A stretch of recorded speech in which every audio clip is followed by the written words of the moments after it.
What is going on, everybody? This is dkdynamite, and even though this video might go live when World War II is already released, I still wanted to edit and upload this for you guys. So for the past 2 months or so, I've been really busy here on my channel editing a massive video, a zombies tribute for every Treyarch Zombies map and all the Easter eggs within those maps as well. And it took me quite a while to get all the footage together, make all the commentaries for it, and then upload it here on my channel. So with doing that, I wasn't able to really upload a beta review of World War II multiplayer or really talk about what I was expecting for the official launch of the game, let alone World War II Zombies. So this video is really just meant to tell you guys what I'm expecting with the launch of Call of Duty World War II and the improvements that they hopefully made compared to the multiplayer beta. So even though I haven't really been active with World War II on my channel, I should of course have a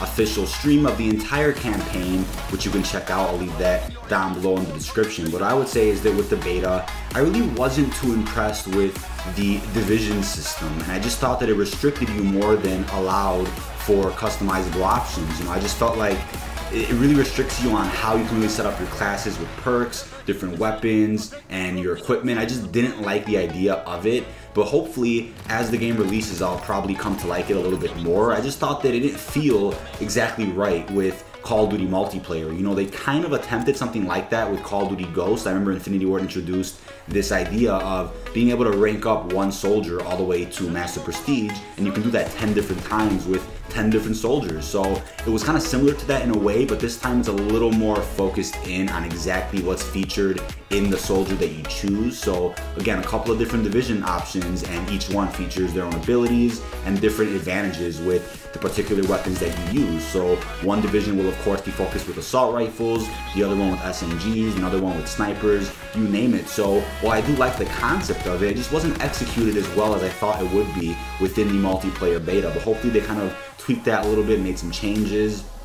In terms of the maps that we had in the beta, I really wasn't too impressed with some of the maps we got, but I really enjoyed the one map, which I consider the Nuketown, or the current Nuketown of World War II. I believe it's called Point de Duhawk, I believe you say it. I'm not exactly good with my German or whatever language that map name is in, but I just thought the other maps were a little bit too polluted with some bullshit camping spots, and I just didn't have the best experience with some of those other maps. But in terms of the weapons, I absolutely fell in love with a lot of the weapons that we had. I think obviously the PPSH is one of my favorites of all time. As I've stated before within Black Ops 3, the PPSH is just such a classic weapon that I remember going ham with back in the Call of Duty World at War days. But overall, the beta was really exciting for me, and I was able to play it all the way through on the first weekend, but I didn't have too much time to play it on the second weekend. I have a lot of footage recorded here on my Mac, and I'll definitely be using that footage if I ever need to in the near future. You know, the footage is just as good as the footage you can get now within the core game of World War II. There's of course a lot of missing features from the beta. You know, you have headquarters and you have a lot of other game modes that they were kind of waiting to put in for the actual launch of the game. But aside from the beta, you know, it was just a fun experience. I didn't really get to play with many of my friends. A lot of people had internet issues and they had some connectivity issues with actually getting onto the beta servers. So I actually haven't experienced playing with some actual friends on the World War II game yet, so hopefully you'll see some live gameplays in the near future. But overall, I also wanted to talk about my plans for this year with World War II. So if you guys have watched my official Zombies tribute that I made for every Treyarch Zombies map, I kind of talked about how my structure of videos this year is going to be a little bit different. I really want to focus in on some class setups for a lot of the weapons in game, do some nice overviews of a lot of the maps, talk about my favorite maps, favorite kill streaks, obviously bring you guys some badass gameplays. But along with that, I want to do some more live commentaries. You know, as of recently, on my birthday, I actually got the new MacBook Pro with Touch Bar, so my streaming is going to be a lot smoother, my recording and editing will be a lot smoother, and I'll probably be doing some face cam videos soon once I get a green screen. But I do have the Elgato Stream Deck now as well, so it's going to really help out with my production here of these Call of Duty videos, and hopefully by the beginning of 2018 you'll start seeing some more streams with the green screen and some other professional editing techniques as well. But in terms of World War II Nazi zombies, so yes, I of course watched the reveal trailer when it came out. I fell in love with it. I thought it had this vibe that, you know, I just really thought was needed for World War II Zombies. I really wasn't a fan of Infinite Warfare at all from the start. I think the campaign was fantastic. I streamed the whole thing when it came out, but multiplayer, it was just trash to me. I just couldn't take it. I don't care how much they tweak it and add new shit in there. I just couldn't deal with the type of mechanics that multiplayer had, and I just ignored it the whole year. I really did. And with Zombies, I just considered it a joke at the start. You know, I wasn't expecting Infinite Warfare Zombies to really go into this horror aspect as World War II is doing, but I just figured since, you know, Infinite Warfare has this space kind of theme, I would just assume that they're going to do this space-themed zombies mode, which is really, really interesting. You know, they can use some of the mechanics we saw in Call of Duty Ghost, where, you know, you're floating in space, shooting enemies. I was just hoping for something somewhat similar for the zombies mode that felt like it fit with the atmosphere of Infinite Warfare. And unfortunately, we got this cartoonish joke, which I just couldn't take seriously or even begin to enjoy. So after DLC 1, I just, you know, I gave it a chance, and I was like, fuck this, I'm really not interested in this mode. I don't find it fun. I'm not gonna lie and be like, hey, you know, I'm gonna upload some Infinite Warfare Zombies gameplay because it's getting a lot of views. And the truth is, it wasn't even getting a lot of views. Most of the YouTubers didn't even post anything about it until the very end of the DLC season. And that's something I also talked about within my Zombies tribute. The fact that Infinite Warfare Zombies has a super Easter egg across all the DLC maps, and even Zombies in Spaceland, that itself had people jump into the bandwagon of saying, oh, Infinite Warfare is a great game, Zombies is fantastic, better than Treyarch. Treyarch's super Easter egg sucks. When in the end, Treyarch wasn't even going for a super Easter egg at all, and they made that clear when Blundell came onto Zombros and told Reed, told Johnny J25 that they weren't even planning a super Easter egg because they had so many other things to do. They had to work on Zombies Chronicles and their next game, and this Black Ops 2 took a lot of their time, obviously, so to ask for more after we've already been given such a great experience is just kind of selfish. And, you know, I'm definitely guilty of hyping up this idea of a super Easter egg for Black Ops 3, but now that we see that every development team is different, then we could say, okay, well, let's see what Sledgehammer does, and let's not judge them for not doing something Treyarch did, or for even doing something Infinity Ward did. So, with World War II Zombies, we got the reveal trailer. It was very creepy. I just fell in love with the atmosphere that the trailer had itself, you know. If we have a solid story, if you have some solid gameplay, if you give it a nice atmosphere, then the mode is going to be fine.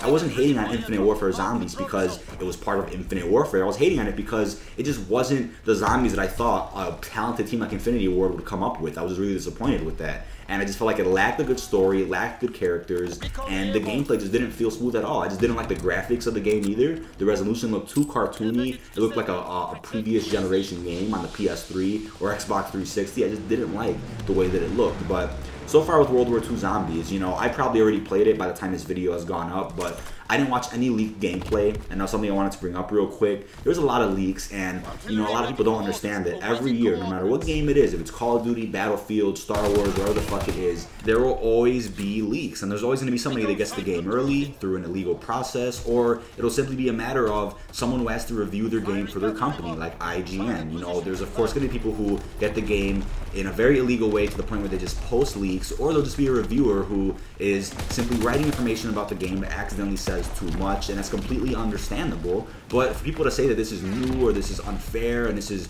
you know, just a catastrophe for Call of Duty, it's just 100% false. And along with that, people are of course saying the Easter egg already got solved, there's an Easter egg hunt going on before the game even released in every other country, and this and that. And I get that. It is disappointing to know that when you don't even have the game in your hands yet, people are already searching for an Easter egg and posting cutscenes online. I 100% get that, but this is definitely not new. People who had Black Ops 3 early had figured out how to open the Pack-a-Punch room down at the bottom of the map, and people assumed that that was the main Easter egg, that it was complete, or it was on the boss fight, and it actually wasn't it. It was just Pack-a-Punch. That wasn't even a part of doing the main Easter egg on Shadows of Evil. So I just want to bring that up real quick because that kind of was on my mind for a few weeks now, and I just thought it was annoying that people were assuming all this shit about World War II Zombies before it even came out, saying it's shit, it's clunky, it's not gonna last, it's gonna die really quickly, when nobody even has the game yet, or at least the majority of the people don't have the game yet. Big YouTubers, of course, get their copies early, they get to record their videos early so that they can make the biggest profit possible to please Activision. But with World War II Zombies this year, I'm definitely going to be doing a bunch of tutorials, as I've done with every other zombie map in the past, but I did make a promise that from this point forward, with World War II zombies and with Treyarch's next installment of zombies, I'll definitely be doing Easter egg tutorials of the full main quest here on my channel. I think last year was Black Ops 3, or I would say the year before that as well. I was kind of, you know, convoluted with what videos to post for each zombie map, so I didn't seem like a typical YouTuber just posting videos for views. I just wanted to do something unique. I did a bunch of tutorials for the buildables and my strategies on the map, but I think along with doing that, I'll also make some time to do a nice Easter egg main quest tutorial for you guys as well. But you should definitely expect some better videos this year here with World War II. I think 2016 was just a really odd year for my channel, since I didn't even focus on the core Call of Duty, which was Infinite Warfare, and I kind of just remained with Black Ops 3, played it as much as I could, and put out some videos that I probably wouldn't have put out if I had focused on Infinite Warfare. And Activision made it clear from the start that there would be 3 active Call of Duties in 2016, and you can tell the reason why that is because Infinite Warfare just wasn't successful in any way possible, so they had to make sure that the community stayed active so that they can eventually buy the next game as well. So they had Modern Warfare Remastered, Infinite Warfare, and Black Ops 3 active all at the same time, and to me that was fine. You know, I just think Treyarch probably got pressured quite a bit to keep posting new content for Black Ops 3 after DLC 5, since Activision was on their ass, telling them you gotta put something out, you gotta put something out, and you gotta release content for Days of Summer, you gotta release content for this Halloween event, shit like that. I'm pretty sure really pissed Treyarch off because they're hard at work on their next game, and you know, I'm going to be patient for them, and hopefully World War II will impress me to the point where I don't have to worry about switching to other games this year at any point in time. But overall, that's about it for this little update here for you guys on my channel. I wanted to make this video anyway, so in a way I talked a little bit about the World War II beta and my plans for videos this year with multiplayer and zombies. Yes, I of course did a stream of the entire campaign here on my channel. You can check it out down below in the description. But along with that, I also will probably be posting some more videos about the campaign later on in the next couple of weeks. I'll probably post an official review about it very soon and talk about, you know, what I like most, my favorite missions, favorite weapons, you name it. But Sledgehammer Games did reveal that map packs will be releasing early on the PlayStation 4. And we're starting off with the Resistance on January 30th. So I believe that's the name of the new zombie map for DLC 1. If not, then that's the name of the map pack. But I'm pretty positive it's the name of the zombie map. So that's pretty cool to look forward to. I think it's pretty obvious that PlayStation will have this exclusivity deal for the next couple of years when it comes to Call of Duty DLC, but memes are obviously created when they literally revealed a DLC pack before the release of the full game and before they even marketed the zombies mode correctly. And again, my opinion on that is pretty brief, but it's just that Sledgehammer wanted to surprise the community as much as they could, and by doing so, they didn't market World War II Zombies as well, which isn't exactly good for business, in my opinion, but still has a purpose behind it, and that purpose ultimately became irrelevant because there were so many leaks out there that already showed us what the game feels like, looks like, and plays like. So that's about it for this video. This has been dkdynamite. Stay tuned in for a year, or hopefully a year full, of some magnificent World War II content here on my channel. It's been an honor posting so much content for Black Ops 3. I think a great way to end off my Black Ops 3 coverage was with my official Treyarch Zombies tribute, and leading right into the release of World War II. Thanks for watching, everybody. Peace out, YouTube.